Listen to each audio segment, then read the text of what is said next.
சிவப்பு குட்டை சிறுமியின் சாகசம். சூரிய ஒளிக்காட்டை முத்தமிடும்போது சிவப்பு குட்டை சிறுமி தனது ஒளிரும் சிவப்பு போர்வையின் பொத்தானை பூட்டினாள். அவளது அம்மா கூடை ஒன்றில் ரொட்டி மற்றும் பை வைத்து அளித்தாள். நேராக பாட்டியின் வீட்டுக்கு போ, அந்நியர்களுடன் பேசாதே என்று அவள் எச்சரித்தாள். சிவப்பு குட்டை மகிழ்ச்சியுடன் தலையசைத்தாள். இதயம் உற்சாகத்தால் துடித்தது.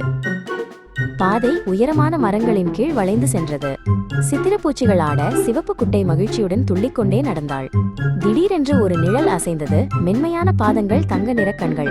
சுருட்டிய முடிகொண்ட ஓநாய் சிரித்தபடி தோன்றியது. வணக்கம் சிறுமியே என்று ஓநாய் மென்மையாக கேட்டது. அந்த அழகான கூடை எங்கே கொண்டு போகிறாய்? என் பாட்டி வீட்டுக்குச் செல்வேன் என்று சிவப்பு குட்டை பெருமையுடன் சொன்னாள். ஓநாயின் கண்கள் சதித்திட்டத்துடன் பிரகாசித்தன. பாட்டிக்காக சில பூக்களை பறித்துக்கொள் என்று ஓநாய் இனிமையாகச் சொன்னது. நான் முன் சென்று அவளிடம் நீ வருகிறாய் என்று சொல்லிவிடுகிறேன். சிவப்பு குட்டை புன்னகையுடன் பூக்களை பறிக்கத் தொடங்கினாள்.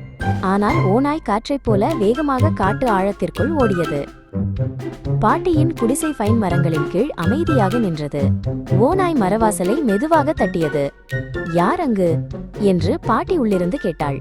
நான் தான் சிவப்பு குட்டை என்று ஓநாய் பொய்யாக பேசினது.